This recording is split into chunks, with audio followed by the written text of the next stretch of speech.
Feliz sábado, irmãos e irmãs.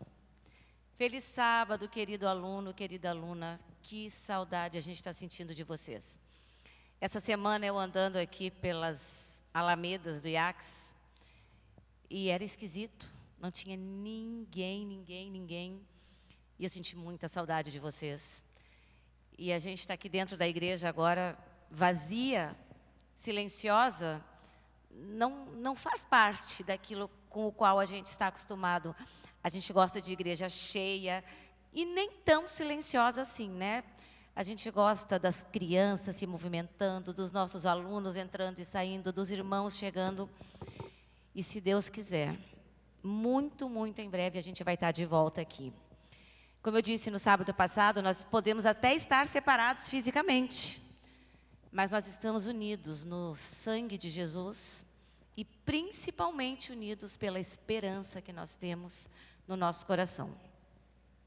Eu queria ler para você um texto que é uma paráfrase do Salmo 53, versos 5 e 6, que descreve muito bem o que a gente está vivendo no dia de hoje. Diz assim: aqueles que confiantemente esperam em Deus vivem motivados, mesmo quando a situação está deplorável. Com os olhos da fé enxergam um futuro que ninguém mais vê, um tempo em que Deus irá restaurar todo o planeta e o mal será eliminado para sempre, trazendo alegria indescritível ao coração dos salvos. Nós sabemos que isso está muito perto de acontecer.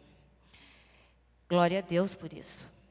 E na última semana, no sábado passado, nós falamos de versos bíblicos que nos renovavam a confiança. Hoje eu queria falar de hinos. Felipe, aí a gente está em casa, né? A gente está com a nossa família Prato. Você se lembra de algum hino que te deixa tranquilo nesses momentos deploráveis, como diz o texto, em que a gente está vivendo? Eu Não Me Esqueci de Ti é um hino que me conforta bastante pela situação atual que a gente está vivendo no mundo, no nosso país, por saber que, mesmo tudo acontecendo, Deus disse para mim que Ele não esqueceu de mim. E Ele está ali me segurando e me amparando para tudo isso que está acontecendo, né? Então, é um hino que fala que mesmo que a demore, gente duvide, às vezes, a gente tem que ter certeza que Ele não se esqueceu da gente. Isso é fantástico.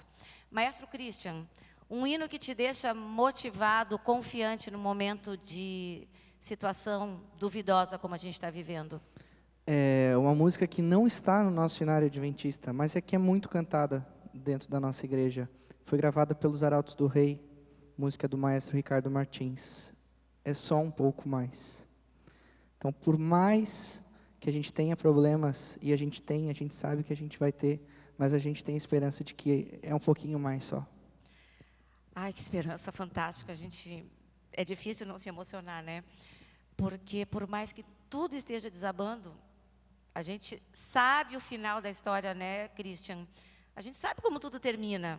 Então, talvez atravessar esse caminho não seja tão fácil assim, mas o final da história a gente já sabe. Maestro Luan, o que te conforta? Que hino te conforta num momento como esse? Um hino que me conforta bastante, que eu gosto, é Ó que amigo em Cristo temos, que a letra mesmo diz que Ele é mais chegado do que um irmão. Então, para mim, Deus é meu amigo o tempo todo, inclusive nesse momento difícil que estamos passando. Que gostoso, né? A gente pensar que a Bíblia, a palavra de Deus, os hinos, quantas coisas a gente tem para se segurar e ficar firme nesse momento. Elmer, nosso ministro de louvor, você deve ter muitos hinos que te confortam. Conta um aí pra gente. Tem vários, Preta. Mas 2 deles foram os que eu selecionei para esse dia de hoje, né? Para esse sábado. Um deles é aquele hino que fala assim: dia a dia, em todos os momentos, força, encontro. E é um hino que tem um recado muito forte, que coloca Deus como sendo aquele Deus pessoal. aquele Deus que está presente e fala assim, olha, quando você não tiver mais para onde olhar, lembre-se, né, que eu estou aí. E o outro também é um hino que não está no inário ainda, mas é um hino que fala assim, que Deus dizendo, Ele dizendo, eu, o Senhor, estou dizendo, né? Eu sou o Senhor, Deus de Israel. E esse hino é exatamente o hino que eu quero convidar todos nós aqui, e a você que está em casa também, a nesse momento, a você exercitar, e a cantar, e a dizer com propriedade, dizer assim, Senhor, eu vejo que Tu estás falando, eu sou o Senhor, eu te sustento com a minha mão forte, com a minha destra fiel. E você agora, onde você esteja, se você está na sua casa, se você está, quem sabe, doente nesse momento, e você está nos assistindo através do seu smartphone, que você tenha essa certeza que esse hino possa agora ser o seu hino também, o nosso hino e a nossa adoração agora. E nós vamos cantar, louvando e dizendo, cantemos juntos?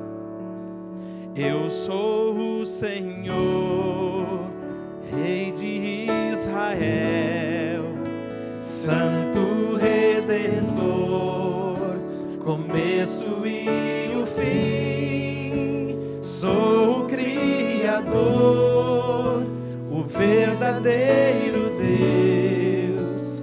Eu sou a cura, sou o poder. Também. Eu sou o Amém, estrela da manhã. Eu morri na cruz, trouxe salvação. Conheço a tua dor, ouço teu clamor, e minha destra não falhará. Cantemos com alegria, com convicção. Não há o que temer, contigo eu estou. Não te assombres, porque eu sou teu Deus. Te fortalecerei, te sustentarei com minha mão, eu serei fiel. Essas são as palavras do próprio Deus para mim e para você. Que você não esqueça disso nunca, nos momentos de dificuldade, sempre. Você possa dizer, cantemos de novo? Eu sou o Senhor, Rei de Israel, Santo Redentor, começo e o fim. Ele diz, sou o Criador, o verdadeiro Deus. Eu sou a cura, sou o poder.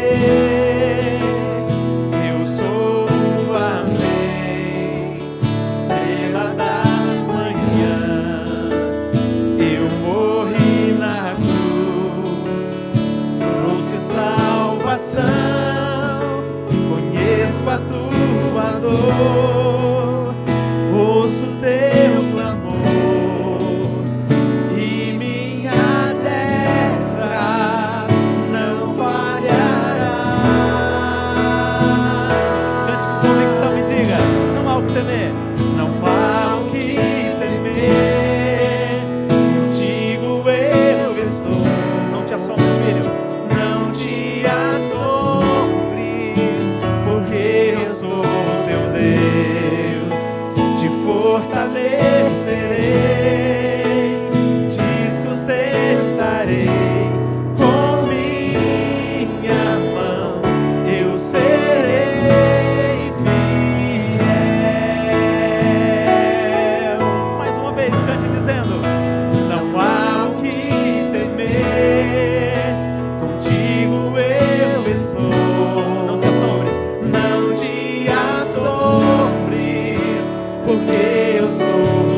Vamos orar juntos? Querido Deus, muito obrigado por mais esse sábado que o Senhor nos concede. Obrigado porque podemos, mesmo de forma virtual, prestarmos um culto a Ti. Que a nossa adoração possa ser aceita por Ti nesse momento. É o que te pedimos no nome de Jesus. Amém. Talvez uma das perguntas que o povo de Deus mais tem feito nos últimos dias seja: diante de tudo isso, desse quadro caótico, onde está Deus? Deus se esqueceu do seu povo? Deus se esqueceu de nós? Em 2018, Christian, não sei se tu te lembras, tu fizeste uma música que fala exatamente isso. Tanto sofrimento nesse mundo cruel, e parece que Deus se esqueceu de nós. Embora a gente veja milagres modernos dia após dia, as dúvidas vêm, vão. Mas a gente, como eu disse antes, a gente já sabe como que essa história termina. Prata, eu queria que você agora levasse para quem está lá do outro lado a mensagem fantástica dessa música do maestro Christian, desse hino, que descreve exatamente o que vem depois de tudo isso. E não é ruim não o que vem depois, né? Conta para eles o que vem depois de tudo isso.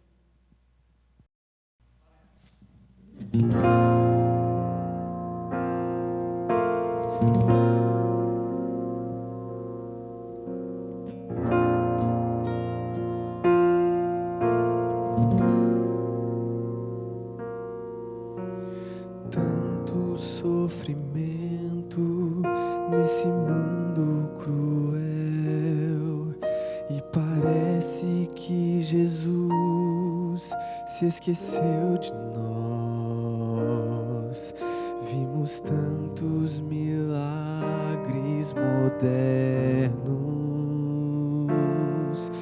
mas as dúvidas vêm e vão. De repente uma nuvem aparece no céu, e nós justos sabemos o que ela é. Após tantos sinais se cumprirem, o grande dia enfim chegou. Pouco a pouco essa nuvem cresce, e nós começamos a ouvir a mais bela música que o mundo já ouviu. Não há nada pra se comparar. O maior evento que o universo já viu está bem diante de nós.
retornando está. Como estás para vê-lo voltar?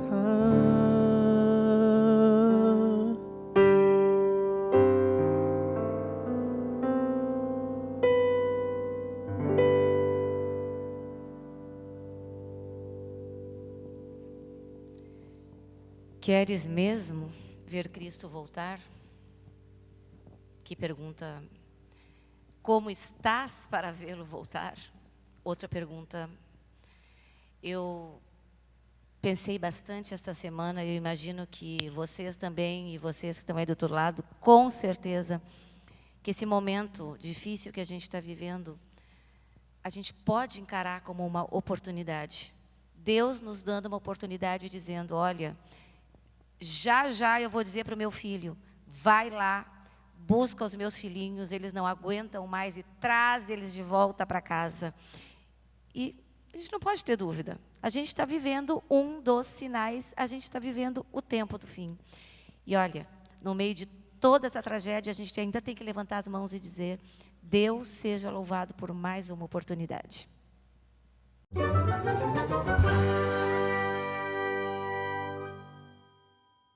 Hoje eu quero contar para vocês a história de 2 irmãos gêmeos de 8 anos. Mateus e Lucas. E todas as vezes em que a família saía para passear, Mateus e Lucas sempre queriam comprar tudo o que viam. Mas o papai e a mamãe não estavam nada satisfeitos com essa situação. Então, eles resolveram levar Mateus e Lucas a uma loja para que lá eles pudessem escolher cofres. O papai explicou que todo final de semana eles receberiam um dinheiro que seria chamado de semanada. Se esse valor tivesse sido no final de cada mês, seria uma mesada. O papai escolheu o valor de R$25 e cada filho receberia para colocar dentro do cofrinho e assim comprar algo especial que eles quisessem. Os meninos gostaram da ideia e no final de semana, Mateus e Lucas receberam R$25 cada um. Mateus pegou o seu cofrinho e colocou todo o dinheiro lá dentro.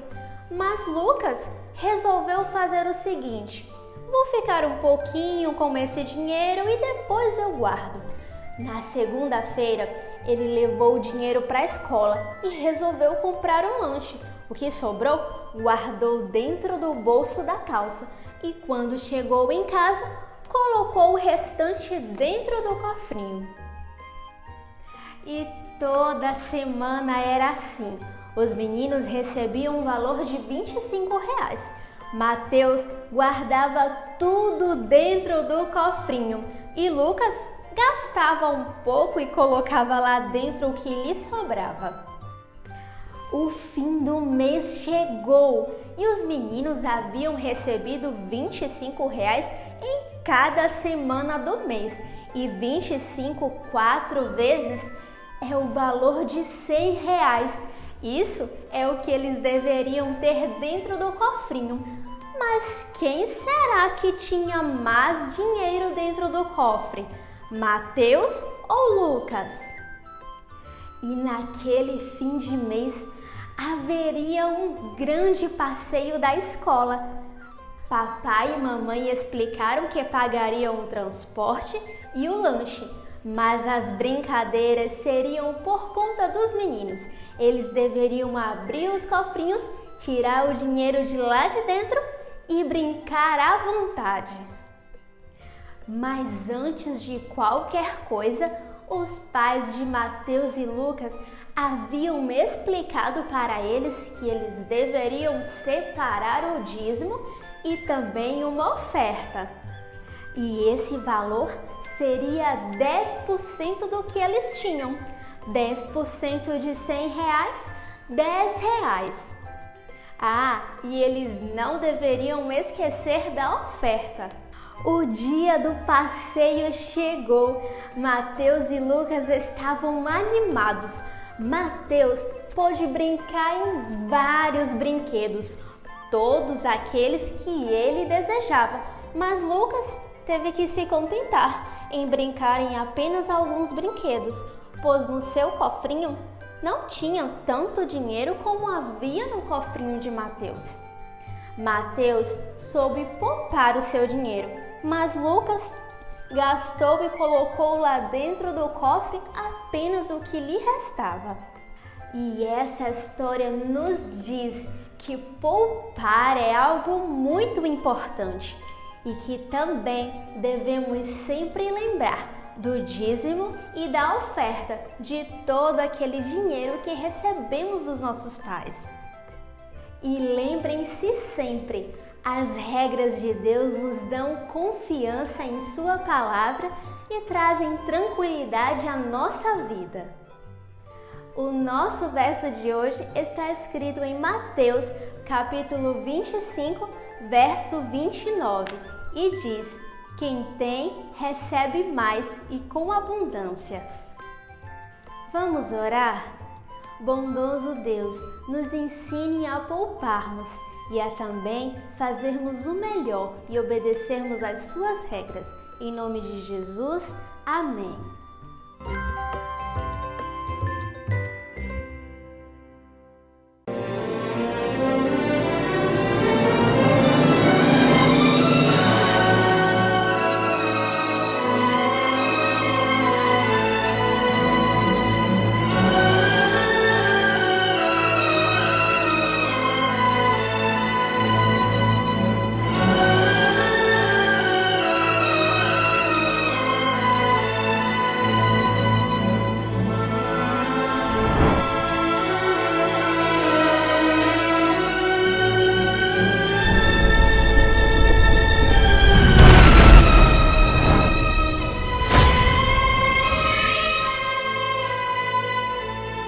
Do pó às estrelas. Parece que tudo combinou essa semana o assunto que a gente está falando exatamente hoje, né? Que a gente, de repente, hoje está no pó. Mas a gente vai, muito em breve, estar nas estrelas. Estamos nos despedindo do livro de Daniel. Foram 13 sábados, né, estudando assim com bastante detalhes. E hoje nós estamos no último capítulo, o capítulo 12. Nós estamos aqui com o pastor Felipe, que é um dos pastores da nossa escola, e o pastor Tiago, que é o diretor-geral aqui do IACS, para a gente juntos conversarmos um pouquinho sobre esse último capítulo de Daniel. Deixa eu fazer uma pergunta para vocês. Cada capítulo do livro de Daniel fala sobre reinos. Concordam com isso? Sim. Olá, querido irmão, feliz sábado. Que você esteja muito feliz agora conosco aqui na recapitulação da lição da Escola Sabatina. É muito bom estar aqui com vocês. Qual é o reino, pastor Tiago, pastor Felipe, que é citado neste capítulo? Veja, Preta, realmente o livro de Daniel, ele fala sobre muitos reinos. Ele começa lá no capítulo 1 falando do reino de Jerusalém, depois ele fala ali sobre o reino da Babilônia, e aí vem trazendo Babilônia, Medo-Pérsia, Grécia, Roma, vários reinos. E cada um desses reinos sobe e desce, ganha espaço e perde espaço. Mas agora o capítulo 12 fala sobre um reino um pouco diferente, um reino eterno. Esse reino é o reino de Miguel, que lições passadas nós estudamos que Miguel é um dos nomes atribuídos a Jesus. Miguel aparece na Bíblia sempre quando nós temos um cenário apocalíptico. Sempre quando nós temos um cenário apocalíptico, aparece a figura de Miguel para defender o povo de Deus. E aqui ele aparece mais uma vez, se levantando para defender o povo de Deus e para livrá-los. Livrá-los da opressão, livrá-los do sofrimento e levá-los para um reino eterno, um reino de alegria e de felicidade. Ai, como é bom ouvir isso num sábado como esse, né? Lá no texto do capítulo 12, senhores pastores, diz assim: muitos dos que dormem no pó da terra ressuscitarão. Eu queria que vocês tirassem minha dúvida. É muito? É todos? Existe um critério para essa ressurreição? Bom dia, Preta. Bom dia para você que está em casa. Existe sim um critério. Mateus capítulo 25, o verso 64. A partir do verso 57 de Mateus 25, está falando de quando Jesus estava lá perante o Sinédrio, para morrer, né? Aí o verso 64 diz assim, ó: respondeu-lhes Jesus: tu o disseste, entretanto, eu vos declaro que desde agora vereis o Filho do Homem assentado à direita do Todo-Poderoso e vindo sobre as nuvens do céu. Aqui tem algo importante. Essas pessoas que estão conversando com Jesus, elas não estão mais vivas. Então, tem um grupo especial que vai ver Jesus voltando, vai ver Jesus voltando. Tem um outro grupo que já vai ser ressuscitado por Jesus quando ele já voltou, ele já está aqui. Só que esse grupo vai ver Jesus vindo. E Apocalipse 1, o verso 7 diz assim, ó, Apocalipse 1, 7. Eis que vem com as nuvens, e todo olho o verá, até aqueles que os transpassaram, e todas as tribos da terra se lamentarão sobre ele. Então todo mundo que está vivo vai ver Jesus voltar. Só que João, ele destaca isso, ele fala assim, olha, todo mundo que está vivo vai ver Jesus voltar igual o pessoal está vendo a gente agora. Só que quem transpassou Jesus vai ressuscitar para também ver Jesus voltar e ver que quando Jesus disse lá em Mateus, Jesus tinha razão. Preta, é importante a gente lembrar que essa não é a regra. Essa daqui é uma ressurreição especial, que vai ocorrer um pouquinho antes, como bem disse o pastor Felipe, um pouquinho antes do retorno de Jesus. 1 Tessalonicenses 4 nos diz que o arcanjo tocará a trombeta, então os mortos em Cristo ressuscitarão primeiro, e posteriormente os ímpios também irão ressuscitar. E quando que os ímpios irão ressuscitar? Apocalipse 20 responde, e Apocalipse 20 nos diz que tem um intervalo de 1000 anos, para então a ressurreição dos ímpios. Esta ressurreição aqui, que apresenta-se em Daniel capítulo 12, versículo 2, é uma ressurreição especial. Muitos irão ressuscitar, entre eles aqueles que transpassaram a Jesus, segundo Apocalipse 1, 7, e também aqueles que estavam ali no Sinédrio julgando a Jesus. Então, será um grupo especial, por isso que não fala de todos, mas um grupo. A regra é, aqueles que morreram em Cristo ressuscitarão primeiro, e depois de 1000 anos, os ímpios irão ressuscitar. Esses irão ressuscitar para a morte eterna. Eu penso que Daniel não entendeu essa mensagem toda de uma vez só. O que vocês acham? Daniel entendeu tudo, não entendeu? Como foi isso? Vamos voltar aqui a Daniel. Realmente, Preta, Daniel não entendeu tudo. Isso é um tanto quanto comum. Os profetas do Antigo Testamento, muitas vezes eles viam vários oráculos de Deus, mas não entendiam na sua plenitude. E Daniel fica claro que ele não entendeu muita coisa. Aqui, por exemplo, no capítulo 12, versículo 8, ele diz o seguinte: eu ouvi, porém não entendi.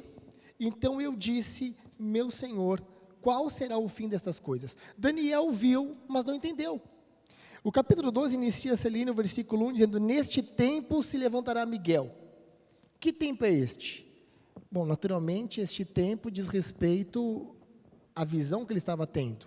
O capítulo anterior que nós estudamos a semana passada, no capítulo 11, versículo 40, diz, no tempo do fim. Nós estudamos um pouquinho sobre o tempo do fim, estudamos um pouquinho sobre 1798, isso nós já estamos, basicamente, doutores, né? Depois de um trimestre inteiro sobre Daniel, já somos doutores sobre isso. Entretanto, a divisão de capítulos e versículos da Bíblia foi algo secundário. E esse trechinho que apresenta aqui, ele deveria compor ali, possivelmente, o capítulo 11 ainda.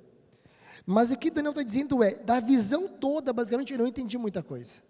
Mas então, ele respondeu, o Senhor respondeu a ele, vai Daniel, porque estas palavras estão encerradas e seladas até o tempo do fim. Em outras palavras, Preta, Deus disse para Daniel, Daniel, eu sei que você não entendeu tudo, alguma coisa você entendeu, Daniel, não entendeu tudo, mas tem coisas que não é para esse momento, não se preocupa, deixa, cada coisa tem o seu tempo, lembramos de Eclesiastes 3, há tempo para tudo, e vai chegar o tempo dessa falta de entendimento acabar. E é o que diz aqui no capítulo 12 ainda, no versículo 4. Tu, porém, Daniel, encerra as palavras e sela o livro, até o tempo do fim. Muitos o esquadrinharão e o saber se multiplicará. Em outras versões trazem que muitos correrão daqui para ali. Em outras palavras, o que diz esse texto? Que as pessoas vão se voltar para o livro de Daniel. Vão se voltar para os escritos aqui. E irão rodear o livro de um lado para o outro, no início, no final, até descobrir o que de fato aconteceu. Então, era uma alusão futura. Daniel não entendeu muita coisa, mas muita gente depois acabou descobrindo essa revelação do Senhor. Basta a gente ver a história da igreja, né, como a igreja se conduziu através dos tempos, como as verdades foram sendo reveladas, né? E é bonito, Preta, a gente entender que, embora Daniel não tenha entendido, Deus não deixou Daniel 100% no escuro. Ele falou, no tempo do fim isso vai acontecer. E a gente percebeu, o tempo do fim, 1798, a partir daí, houve, parece que uma luz geral. E as pessoas liam e agora passaram a entender. Compreendiam, né? Talvez uma coisa que ainda gere dúvidas, 1.290 dias. O que significa isso? Talvez alguns que estão ali do outro lado ainda tenham dúvidas. Eu tenho dúvida, o que significa isso, pastor Felipe? Nós já entendemos lá no início da lição a relação do dia para ano. Então, nós já entendemos que esses 1.200 dias, na verdade, são 1.200 anos. Só que tem um evento importante que marca o início desses 1.200 dias, ou anos, né? Ou não, anos. Que é a guerra, que foi a guerra de Voulé, que aconteceu em 507, já da nossa era. Nela, a França ganha a batalha contra os visigodos. O líder da França na época, ele pega a coroa e manda a coroa para o Papa. Quando ele manda a coroa para o Papa, ele estava dizendo para o Papa assim, olha, você é muito importante e a partir de agora eu vou cuidar de você. Por que isso é muito importante? Porque marca uma união da igreja com o Estado. Em 1508, Clovis, ele também se converte à igreja, eles fazem os seus acordos e começa os 1.200 anos. Só que tem uma outra coisinha que a gente não pode esquecer. Aqui também marca o final do, abre aspas, né, do sacrifício do Tamide. Então, esses eventos começam lá em 1507, 1508 e terminam em 1798, que é quando a gente considera que começou o tempo do fim. Que de lá para cá, Jesus já está bem mais próximo de chegar. Preto, é interessante notar isso, porque iniciou-se com a França, com Clovis, quando o rei dos francos, e encerrou em 1798, quando o Papa Pio VI é preso, e quem prende ele é a França. Então a França dá o poder, depois a mesma França vai lá e tira o poder. Mais uma coisa que tem no texto que eu queria que vocês explicassem. Por que é feliz quem espera e chega até 1.335 dias? Realmente, Preta, no versículo 12 diz, bem-aventurado que espere e chega até 1.335 dias. É a única bem-aventurança que aparece no livro de Daniel, é a única. E nós conversamos bastante, estudamos bastante. Por que seria feliz? Bom, tem aqui algumas ponderações, nós não temos aqui o objetivo de ser exaustivos nela, não, algumas apenas. Primeiro porque quem passou nesse período, 1.335 dias, ou seja, um pouquinho depois do tempo do fim, viu a verdade sendo restaurada. A verdade que durante muito tempo foi jogada por terra, ela foi restaurada. Viu o cumprimento das profecias, viu como a Bíblia se harmoniza perfeitamente com o dia a dia, com a história, ou seja, Deus, Ele é o Senhor da história.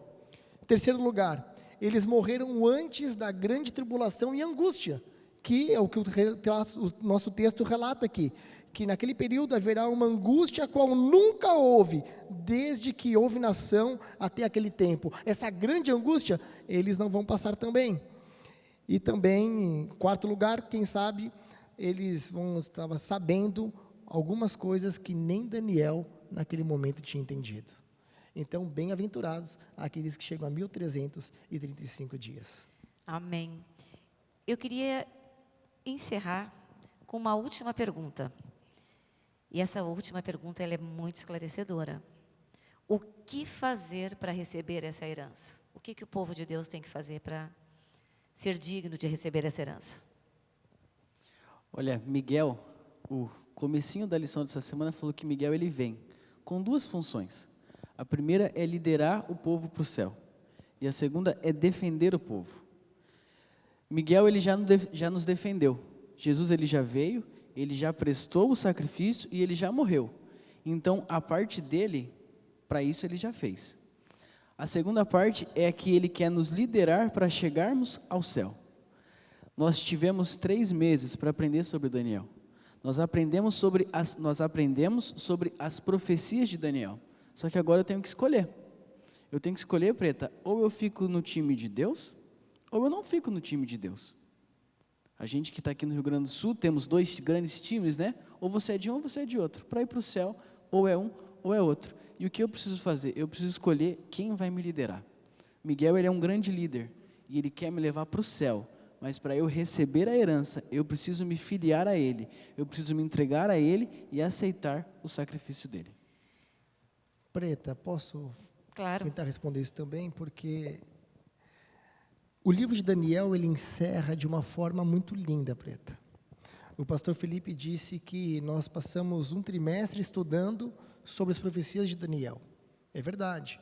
Mas nós também passamos um trimestre estudando sobre a pessoa de Daniel. E que pessoa! Um rapazinho que foi levado para a Babilônia, ele decidiu permanecer reto nos caminhos de Deus, custe o que custasse. E o livro de Daniel encerra assim, ó, versículo 13, último versículo, veja só. Tu, porém, segue o teu caminho até o fim, pois descansarás, e ao fim dos dias te levantarás para receber a tua herança. Vale a pena, Preta, permanecer firme pelo que é reto, ainda que caia nos céus. Nós vimos Daniel, a questão da alimentação, vimos com Daniel a questão de se ajoelhar, vimos os amigos de Daniel indo parar na fornalha aquecida 7 vezes mais. Vale a pena. E no final receber palavras como essas: tu descerás e ao fim dos dias te levantarás para receber a tua herança. Que esta seja também a nossa convicção e a nossa experiência. Ainda que venhamos a perecer, se Jesus não voltar nos nossos dias, que eu entendo que está bem pertinho de voltar, mas se não voltar nos nossos dias, que nós recebamos palavras como essas, que nós podemos descansar, mas ao se cumprir os dias, vamos levantar e receber a nossa herança. Eu vou pedir para o pastor Tiago ler esse texto de novo, e que cada um de nós que está ouvindo nesse momento, coloque o seu nome nesse texto, porque é a nossa história também. E é uma história que, vamos dar o spoiler aqui, né, Felipe? A gente sabe o final. A gente já sabe quem é o vencedor, a gente já sabe. Pastor, lê de novo esse último texto e coloca o seu nome ali. Você é essa história também. Tu, porém, segue o teu caminho até o fim, pois descerás e ao fim dos dias te levantarás para receber a tua herança. Amém e amém. E assim a gente se despede do primeiro trimestre de 2020, se despede do livro de Daniel. E agora, para o próximo trimestre, estamos aqui com a nova lição da Escola Sabatina, Como Interpretar as Escrituras. Eu imagino que alguns de vocês já tenham em casa, e imagino que alguns devem estar se perguntando como que eu vou adquirir a minha lição. O pastor Márcio está dando uma dica: procure o professor da sua classe. Ele vai te orientar como você ter a lição nesse momento de lojas fechadas, tudo quietinho. Então, se liga lá, fala com o teu professor. E já, hoje à tarde, a gente começa o estudo da nova lição, Como Interpretar as Escrituras. Que maravilha, não é verdade? Esse estudo da lição, falando das profecias bíblicas, tudo se cumprindo exatamente como estava escrito. A certeza de que Deus está conosco em todos os momentos, dia após dia. Você sente essa segurança em ter Jesus todos os dias com você? Você consegue visualizar, imaginar em pensamento, todos os dias, Deus olhando para você, esperando que você se lembre de dizer assim: Senhor, esteja comigo em mais um dia. Eu quero convidá-lo agora, onde você está, a cantar as palavras do hino de número 359 do seu inário. Esse hino fala exatamente disso, a certeza de estarmos dia a dia sob os paternais cuidados de Deus. Vamos cantar juntos e que essa seja a nossa oração e a nossa certeza nessa hora. Cantemos juntos todos? Dia a dia, em todos os momentos, força encontro em lutas ou labor, pois de Deus recebo sempre alento. Que razão terei eu pra temor? Deus que é bom e sábio e compassivo, cada dia dá-me o que é melhor.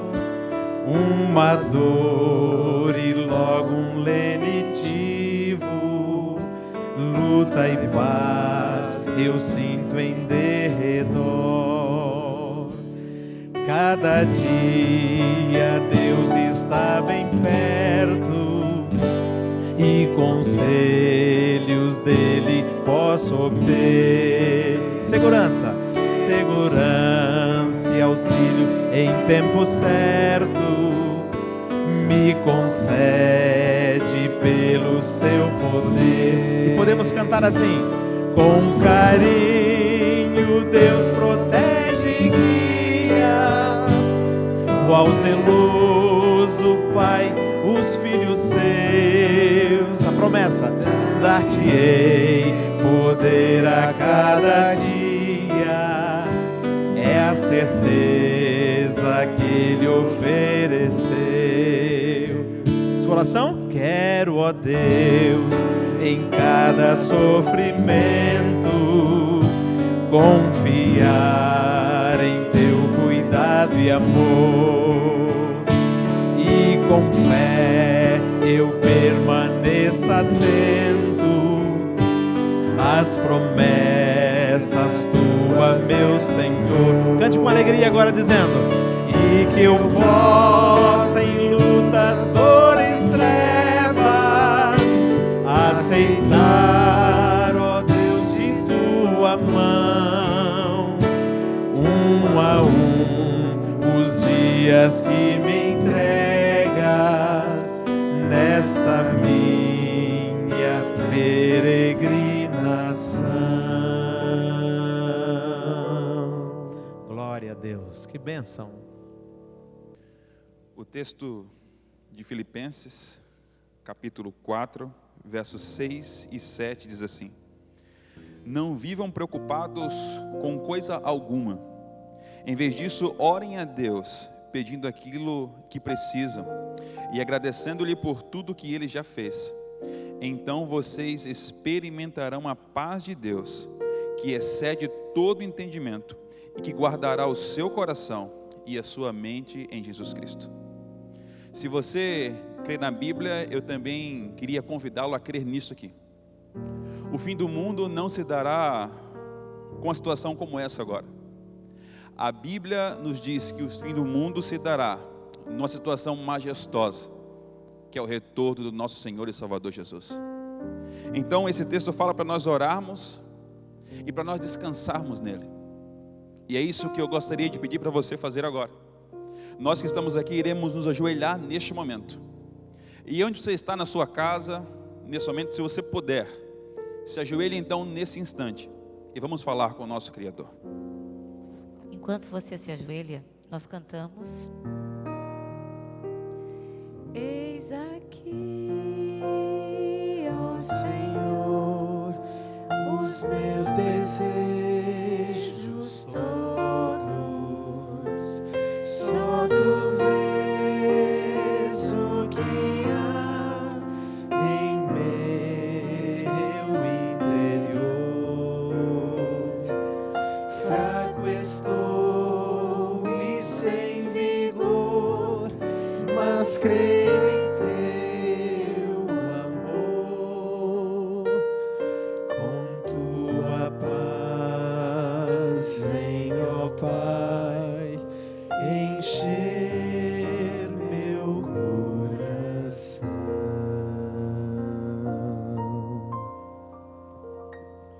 Querido Deus, nosso Pai Celeste, nós estamos aqui em Tua presença. Hoje não podemos estar todos juntos, mas nós sabemos que o Santo Espírito nos liga e estamos aqui em conexão contigo, Pai.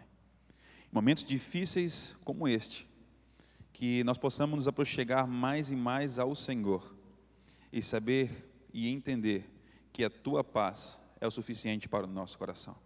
Que o Senhor venha nos confortar, que muito em breve nós possamos abraçar de novo, nós possamos dar as mãos, ligados todos a uma adoração conjunta. Mas enquanto esse tempo não volta, enquanto esse tempo não chega, que mais uma vez, repito, a Tua paz seja suficiente. Que o Senhor entre agora em cada lar, em cada coração, em cada pessoa que está nos assistindo nesse momento, e que a Tua paz venha nos alcançar, Senhor. E que a nossa oração que nos eleva a Ti nesse instante, possa também ser confortante para nós, para nossos familiares e para essa nação. Aguardamos brevemente o Teu retorno. E enquanto o Teu retorno não vem, nós queremos continuar aqui Te adorando, seja online, seja presencial, seja quando esse momento de vídeo acabar, que nós possamos continuar em contato com o Senhor todos os dias da nossa vida. Esse é o nosso desejo, a nossa oração, em nome de Jesus. Amém.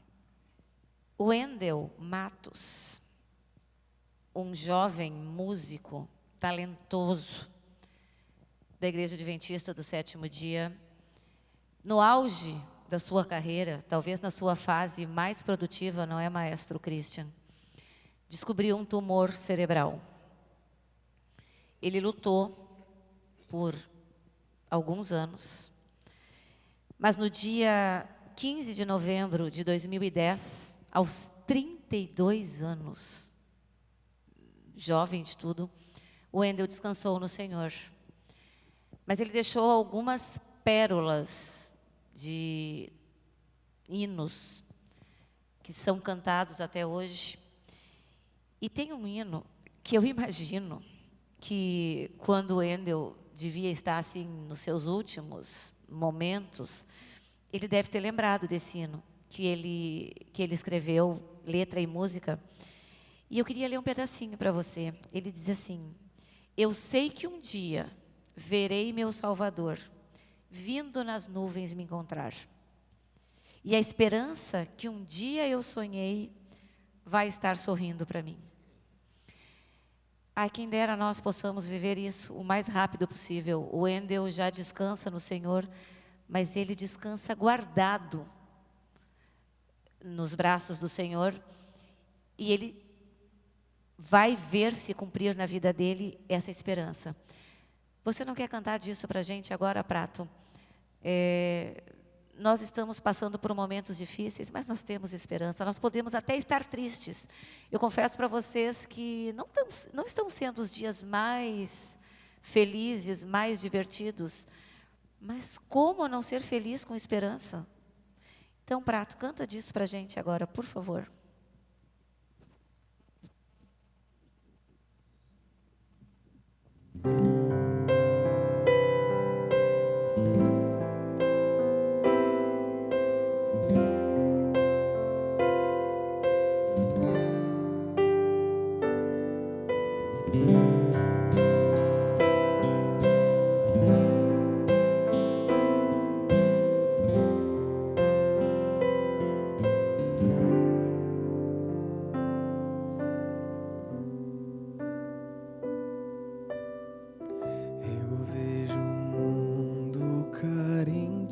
Esperança, eu vejo a vida perdendo seu valor, um mundo em que a maldade e o terror promovem guerras e mortes. Não é possível viver sem esperança, sem a certeza do amanhã, mas sei que à frente dessa guerra existe um rei, e ele já venceu na cruz. Eu sei que em breve verei meu Salvador vindo nas nuvens me encontrar. E a esperança que um dia eu sonhei vai estar sorrindo para mim. Eu creio em Deus, meu Senhor e Rei.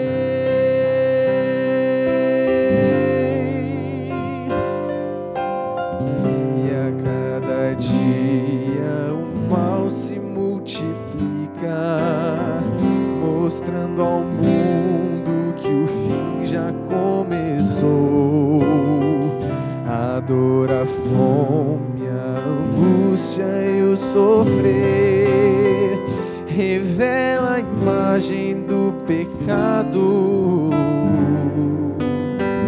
Mas o amor de meu Deus é esperança de um majestoso alvorecer. Nos traz a paz e a certeza do amanhã.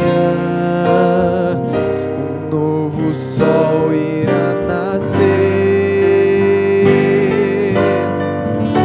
Eu sei que em breve verei meu Salvador vindo nas nuvens me encontrar. E a esperança que um dia eu sonhei vai estar sorrindo para mim. Eu creio em Deus, meu Senhor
e vou encontrar meu Senhor e Rei.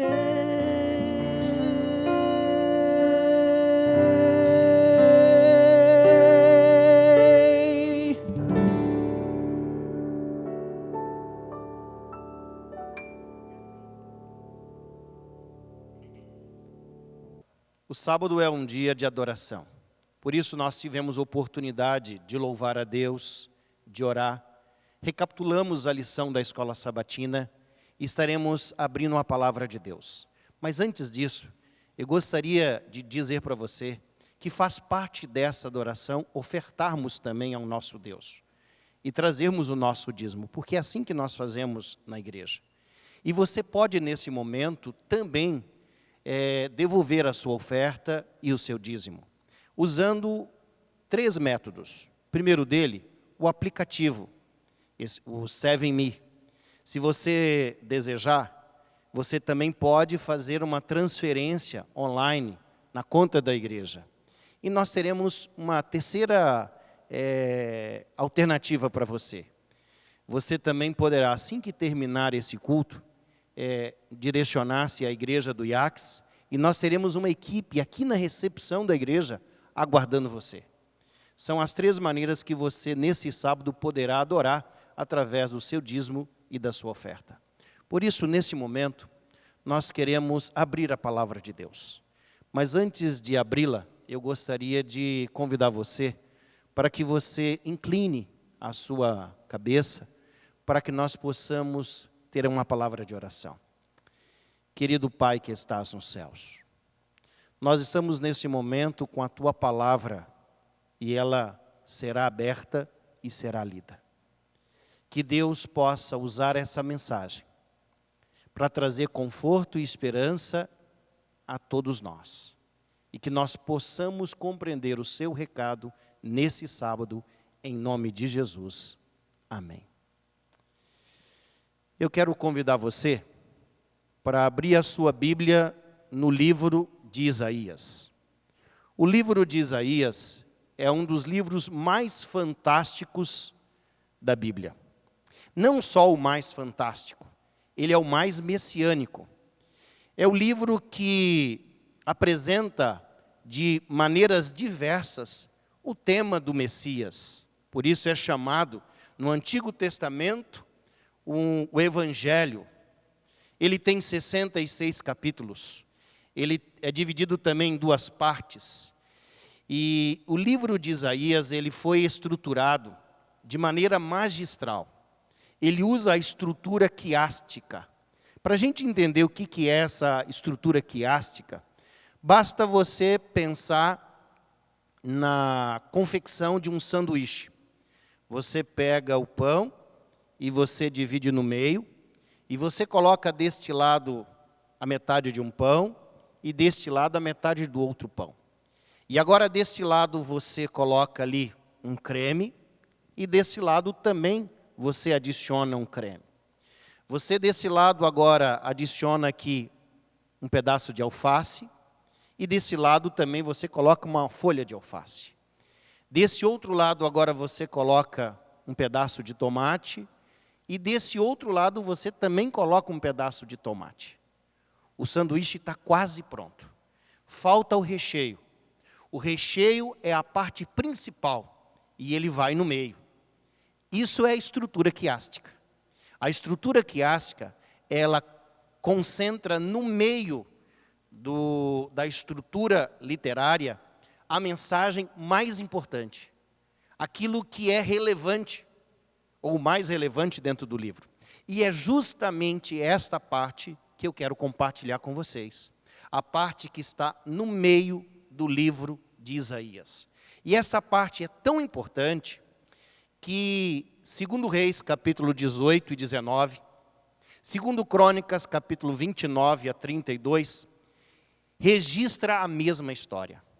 Por revelação divina, Deus quis que essa história fosse registrada por 3 autores para mostrar que essa história é muito importante. Que história é essa? O que ela tem para nos dizer? Então vamos aí para Isaías capítulo 36, os primeiros versos.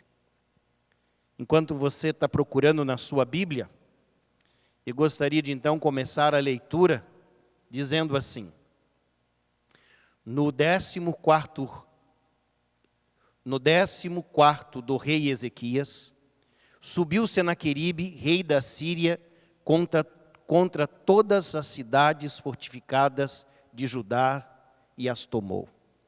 O rei da Síria enviou Rabazaque de Laques a Jerusalém. Ao rei Ezequias, com grande exército, parou ele na extremidade do aqueduto do açude superior, junto ao caminho do campo do lavadeiro. Então saíram a encontrar-se com ele Eliaquim, filho de Ilquias, o mordomo, Sebna, o escrivão, e Ajoá, filho de Asaf, o cronista. Sabe, Ezequias era o rei de Israel. E vale a pena, nesse momento, mencionar que Ezequias era um rei que estava em uma categoria muito rara entre os reis judeus. Ele reparou o templo, ele restabeleceu o culto, ele cuidou para que o ministério dos levitas novamente fosse organizado, ele novamente celebrou a Páscoa, ele aniquilou os postes ídolos ou a idolatria dentro de Jerusalém e aos seus arredores. Mas, se você perceber, nesse primeiro momento, a palavra de Deus diz claramente que Ezequias, ele restaurou a parte espiritual. Ele cuidou de todas essas coisas. Mas muito mais do que isso. Ezequias, ele fortaleceu o exército, dando espadas, escudos, colocando líderes para liderar um exército em Jerusalém. Ele reparou e reconstruiu os muros de Jerusalém, evitando assim qualquer brecha. A cidade estava fortificada novamente. Ele armazenou água potável dentro de Jerusalém. Ele também fez reservatórios de alimentos. E além disso, Ezequias, ele cuidou das relações diplomáticas que possuía principalmente com o Egito. Ele manteve o Egito como um aliado. Mas tem mais do que isso. Ezequias, ele foi um homem que continuou cumprindo os acordos de aliança, inclusive até taxas de impostos que foram feitas pela gestão anterior, ele manteve. Então, quando nós olhamos para Ezequias como rei, ele na realidade está numa categoria de um homem que fez tudo aquilo que era reto diante do Senhor. Porque ele cuidou da parte espiritual, mas ele não descuidou da parte de liderança como rei, como um estadista, um líder também político. Mas quando nós olhamos para esse sucesso, eu vou dizer assim, sucesso espiritual, sucesso em termos de liderança administrativa, de cidade. Quando nós olhamos para isso, e você geralmente pode pensar assim, depois de uma semana de oração, eu estou aqui em dia com Deus, depois, quem sabe, de um acerto na minha aliança com Deus, eu acabei de ser batizado, eu acabei de voltar para a igreja, olha, a minha vida, ela está em dia com Deus. E geralmente, quando a nossa vida está em dia com Deus, assim como estava no reino ali de Ezequias, naquele momento você imagina assim, nada pode acontecer errado, porque eu estou sendo fiel, eu estou sendo leal a Deus, eu estou fazendo tudo aquilo que está ao meu alcance para receber as bênçãos de Deus.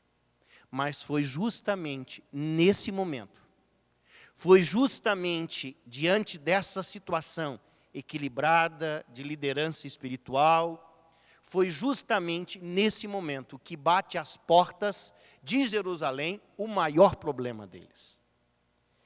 E qual era o maior problema deles? Era a Assíria. A Assíria, ela tinha um rei chamado Senaqueribe. E os assírios, eles eram reconhecidos e conhecidos pela crueldade. Existe um historiador gaúcho chamado Leandro Carnal, que em uma das suas palestras, ele estava falando de violência, e ele começou a citar alguns povos antigos. E ele disse assim, os assírios mataram muitos, e sem nenhuma tentativa de esconder. A violência era exemplo, pública e tinha função no império.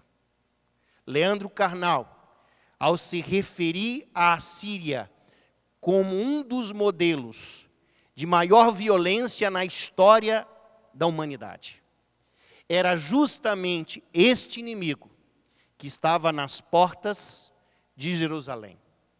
E qual era a intenção de Senaqueribe? Senaqueribe já havia conquistado várias cidades do reino do norte dentro de Israel. Era um homem que havia amedrontado várias lideranças políticas dos seus dias. E nesse momento, ele então se depara diante dos muros de Jerusalém e ele tem uma intenção: entrar em Jerusalém, porque o que havia dentro do templo, ele tinha muito interesse. Ele estava de olho nas riquezas que existiam possivelmente dentro do templo de Jerusalém. E devido a essa cobiça, essa ambição, ele formou um grande exército. Um exército 10 vezes maior do que toda a população de Jerusalém. Você consegue imaginar uma situação dessa?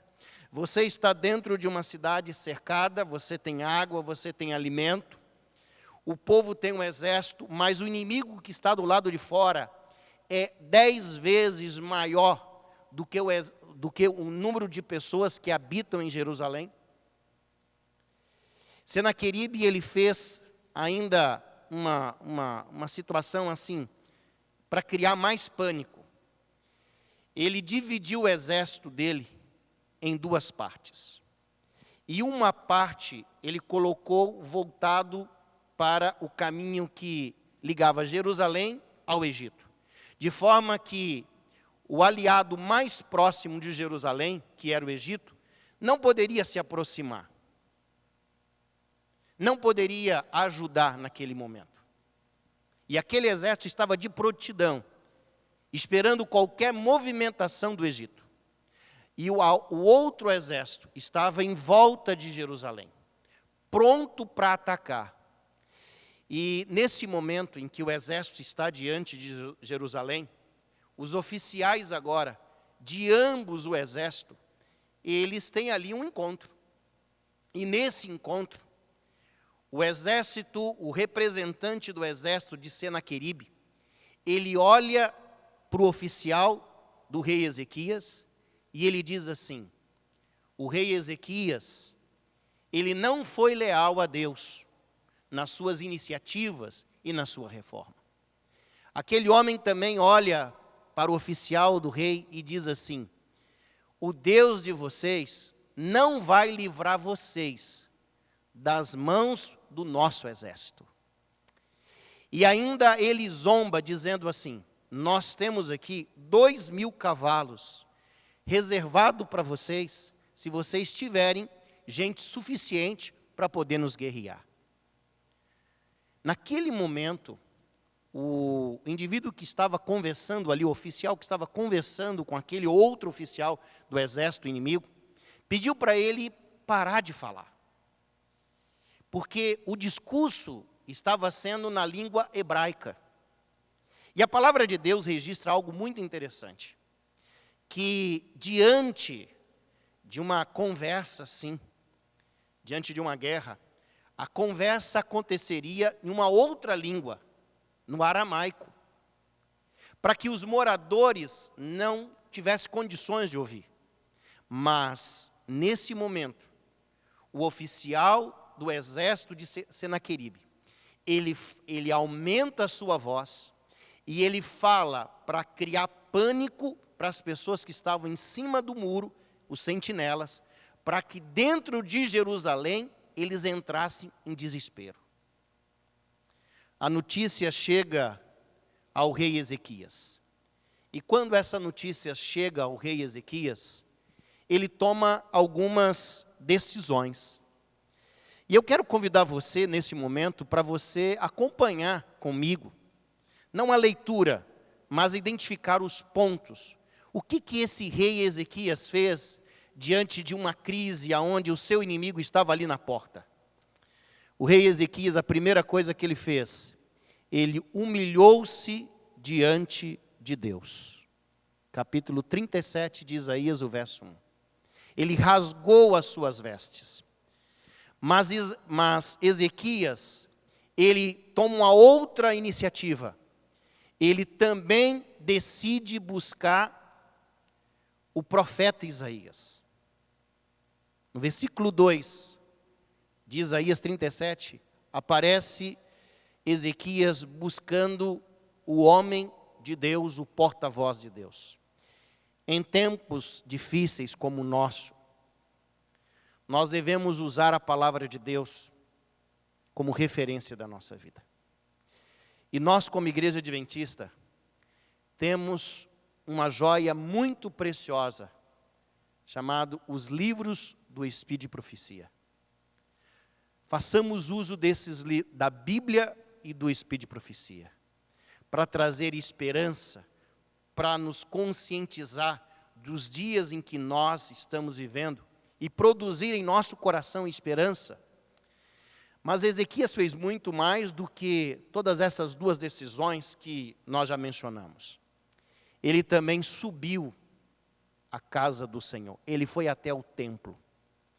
Geralmente nós encontramos pessoas diante de uma visita pastoral e as pessoas dizem assim: olha, pastor, a gente parou de ir na igreja, a gente estava passando por um problema muito difícil. Queridos, diante do maior problema da vida e da história desse povo, nesse momento, Ezequias foi ao templo. Isso serve para nós como uma grande lição, que é quando nós estamos com problemas, quando nós estamos com dificuldade, é aí que nós precisamos da casa de Deus. Eu sei que hoje nós estamos numa estrutura, numa época, num momento diferente.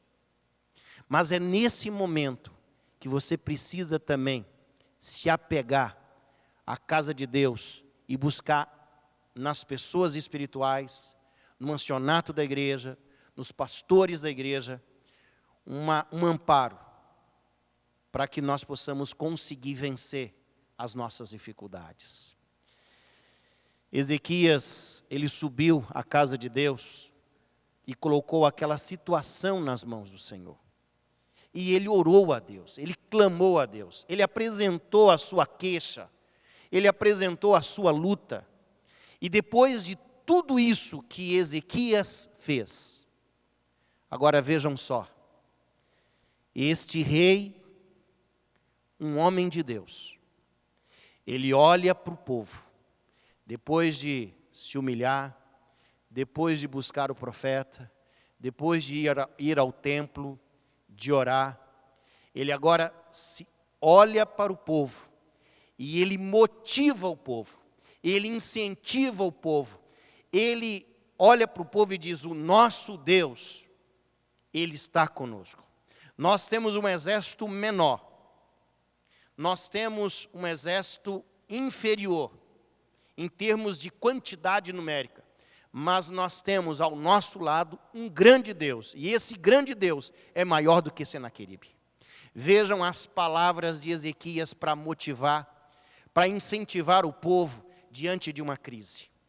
E essa atitude fez uma diferença completa no ânimo daquele povo. E diante dessas palavras, Deus responde a oração, a atitude e a postura de Ezequias e também do povo. E eu quero convidar você nesse momento para você ler comigo qual é a resposta de Deus. Isaías capítulo 37 e o versículo 33.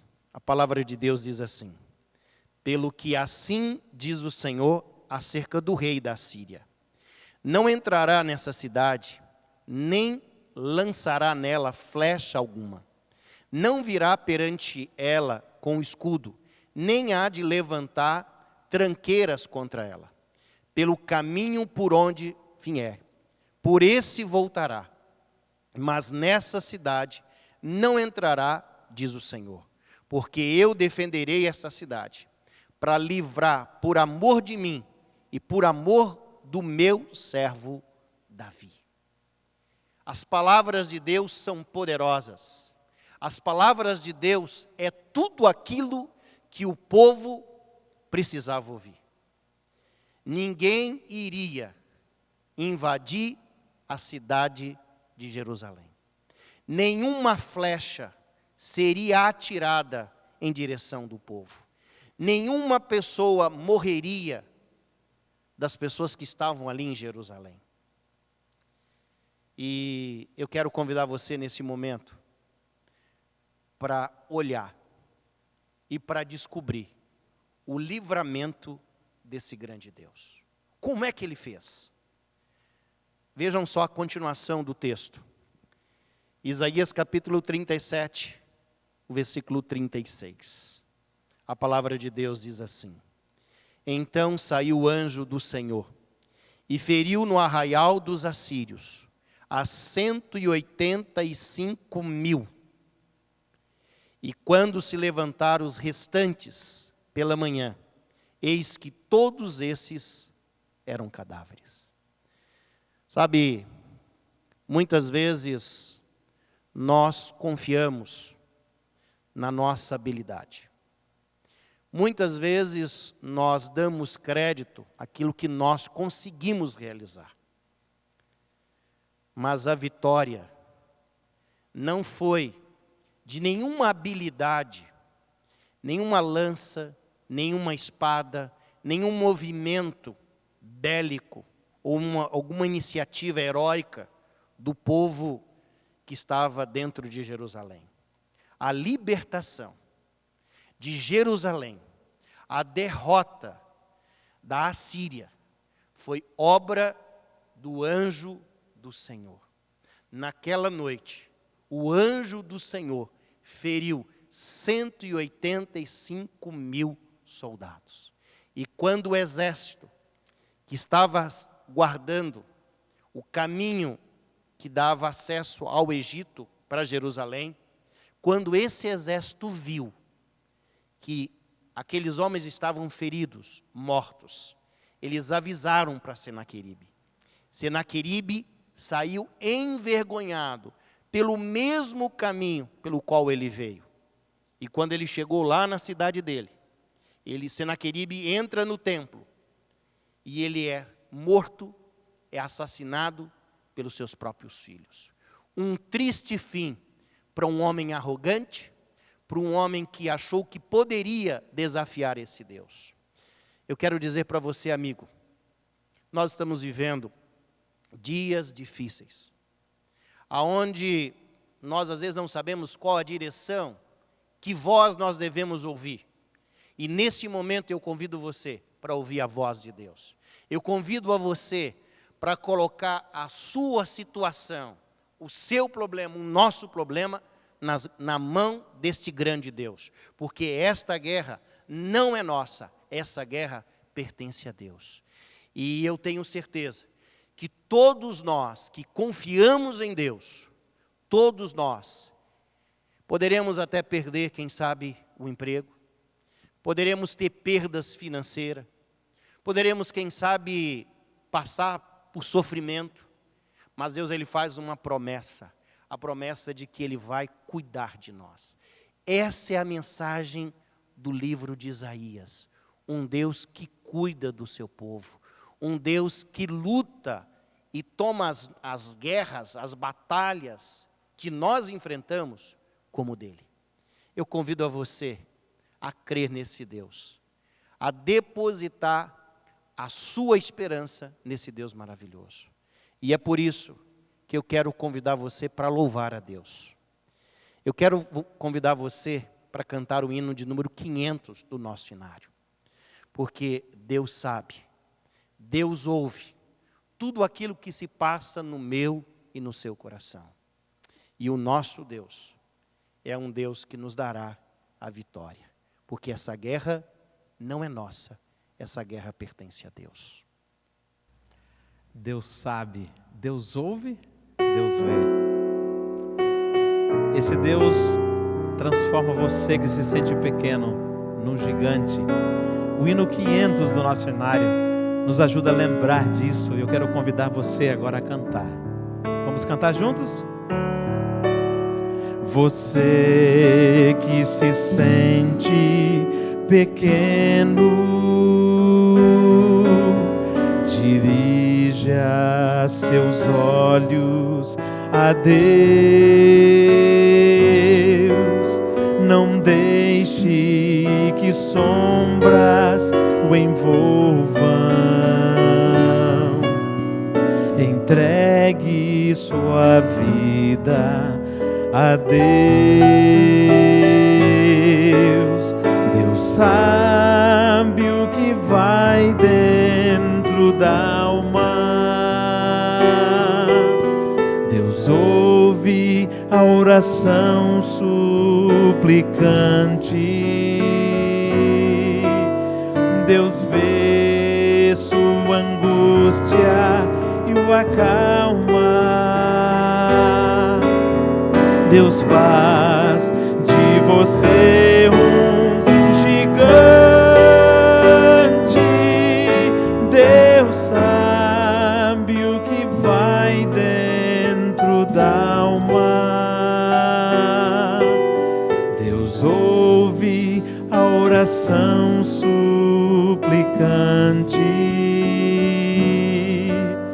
Deus vê sua angústia e o acalma. Deus sabe, Deus ouve, Deus vê. Se a vida levou os castelos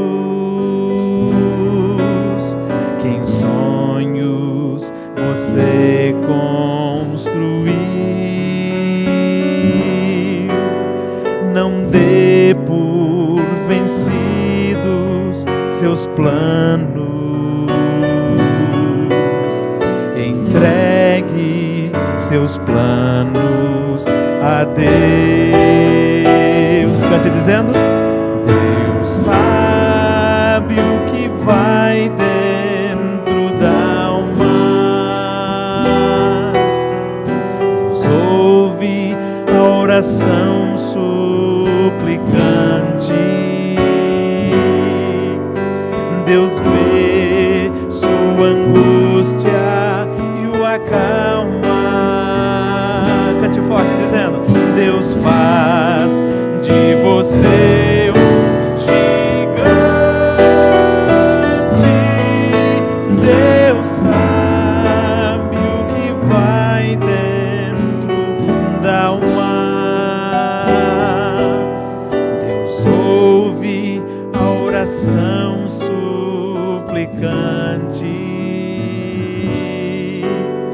Deus vê sua angústia e o acalma. Deus sabe, Deus ouve, Deus vê.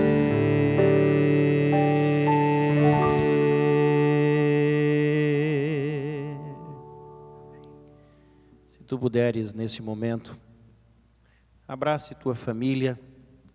Se puder parar, feche os seus olhos, porque nós iremos orar. Querido Pai que estás nos céus, nós não estamos sós. Nós temos um Deus que toma as nossas lutas e que essa batalha não é nossa. Essa guerra pertence a Deus. Que Deus nos conceda a vitória. E que nós possamos, Senhor, ter a certeza de que esse Deus nos dará o sustento, nos dará o ânimo e estará nos acompanhando em todos os momentos difíceis. Que Deus abençoe cada um de nós e que nós possamos crer que mesmo diante da nossa fidelidade, mesmo diante da nossa dedicação, mesmo diante de todos os cuidados que nós podemos ter, os nossos problemas vão surgir, os problemas vão surgir. Mas que Deus nos ajude e que Deus seja esse braço forte, nos dando a vitória, em nome de Jesus. Amém.